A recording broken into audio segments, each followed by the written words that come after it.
Okay, let's talk about the book of Proverbs. But first, a couple of shout outs here. How you doing, Kaylee?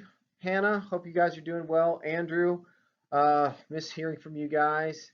Kira, hope you're doing okay as well. Brandon, take care of yourself. Um, Rinda, Jalen, look forward to seeing you guys again sometime. Maybe even if it's not this semester. Hope you guys will be around UMHB in the future. All right, there we've got our key concepts as always, and me saying the exact same thing as always. All right, let's start by talking about um, who wrote Proverbs. Proverbs is supposedly written by Solomon.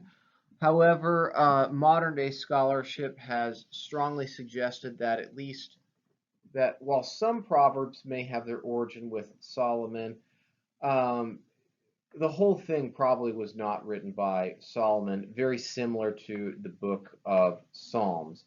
Probably Solomon paid people to write proverbs in his name on his behalf. Now, the book of Proverbs is full of a collection of lots of random short little sayings, but overall we can say that it does have a central theme. Those who follow wisdom will prosper. Those who do not follow wisdom will not prosper.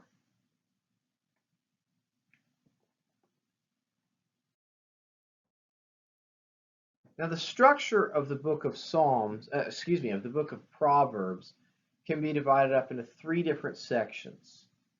Chapters 1 through 9 are an extended poem about wisdom and foolishness or folly.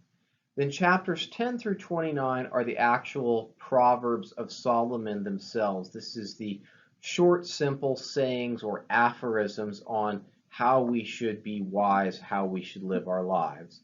And then chapters 30 through 31 are what we would call an appendix. It seems to be a story of a young man who has learned the lessons of life. Um, what we think well, we don't know this for a fact, but here's a guess about what we think the book of Proverbs was. We think the book of Proverbs was originally a textbook in an Israelite classroom, designed to teach people how to be wise. We've talked about several times throughout this semester about the importance of wisdom to the Israelites. It's a highly desirable quality amongst the Israelites. And so it makes sense that they would write a textbook about how to become wise. This is what you would give to people to teach them how to be wise people. So chapters 1 through 9 are sort of the introduction to the textbook, inviting you in to the course, teaching you about why you should want to study this class, why you should want to be wise, what's the value, what's the virtue of it. Then chapters 10 through 29 are sort of the meat of the class, and chapters 30 through 31 are sort of the wrap-up proving, see, told you so. Aren't you glad you took Old Testament after all? I mean, the book of Proverbs after all. All right, so let's get into this extended poem on wisdom. Um, the way it's set up is of a parent teaching his or her son about the value of wisdom. And so we establish a character. Wisdom is not just this abstract concept the way we think of it, something that's constrained to the brain. Wisdom is a literal entity. It is personified as a woman by the ancient Israelites. And so we should pursue this wise woman. Why should we do that? Because she comes from God. And so we learned something that you'll want to know for the test. Where does wisdom come from? It comes from God. Short, simple, easy answer on the test. And if you pursue wisdom, which comes from God, then you can live according to justice and righteousness.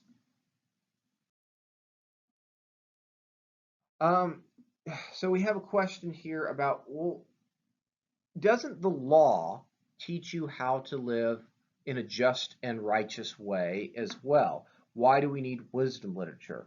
And the answer to the question is, well, let's take a look at the next slide. So on this slide, we have a note about how the parent is teaching the son to pursue Lady Wisdom and not the evil, wicked woman, who in this particular moment is portrayed as an adulterous woman. And we should not pursue her, and for that matter, we should not commit adultery. Well, let's find out why. Let me read you a couple of verses here. Chapter 6, verse 27. Can fire be carried in the bosom without burning one's clothes? No. Or can one walk on hot coals without scorching the feet? Apparently magicians have a trick for that, but the answer is supposedly no. So is he who sleeps with his neighbor's wife. No one who touches her will go unpunished. And then we skip ahead to verse 34. For jealousy arouses a husband's fury, and he shows no restraint when he takes revenge. So the law teaches us not to commit adultery. We know that. It's one of the 10 Commandments. It's easy to understand that. Ah, yes, but why? Well, because God says not to. Okay, yeah, sure. That's a good reason. But God says not to do a whole lot of other sins too, and we still do those. So the book of Proverbs is going to teach you the same kinds of things that the law is going to teach you, but it's going to give you explanations for why you shouldn't. Why should we not commit adultery? Because it's very dangerous to commit adultery. Because if you do that, you're putting your life in the hands of the jealous husband, and he might come after you, and he might kill you. So wisdom literature and the law teach the same things, but they're coming at it from some different points of view here. Now we find out what the ultimate value of pursuing the way of wisdom is. Lady Wisdom in these last couple of chapters is standing at the city gates proclaiming her value. And when she does this, she points out that you should follow her and not the way of foolishness, because check out where she lives. She's loaded. She lives in a mansion down the road, and she is rich. And therefore, if you want to be rich like her too, you need to pursue the way of wisdom also. So the lesson here, or the message that we're supposed to take away from this, is if you want to be blessed in your life, you need to pursue wisdom. And oftentimes it's easy for us to assume that the Bible is talking about spiritual blessings. In this particular case, the Bible is very much talking about material blessings here. Now, please don't use this as an excuse to get into what's called prosperity gospel. I don't think the book of Proverbs is endorsing prosperity gospel, which says that if you love that God will bless those with great riches who are super faithful to Him. What Proverbs is suggesting here is that people who are wise and pursue the ways of wisdom will be rewarded because wisdom naturally leads to those kinds of things. All right, now at this point, we get into, now that we've gone through that extended poem on wisdom and foolishness and seen the introduction to this textbook, now we can get into the meat of the text. So how does it work? Well, the way it works is you get a short one-verse statement or saying, and most of the time it's going to use antithetical, what's something called antithetical parallelism. Antithetical parallelism is where line A of the poem says one thing, and then line B begins with a but statement and undoes line A in some way, shape, or form. So I want you to associate synonymous parallelism with Psalms and antithetical parallelism with Proverbs. Now, the Proverbs, the way they're arranged is, well, there is no clear arrangement of the Proverbs. You have Proverbs about how to treat your friends, how to get rich, how to treat riches, how to deal with the issue of love. All that stuff is all mixed up.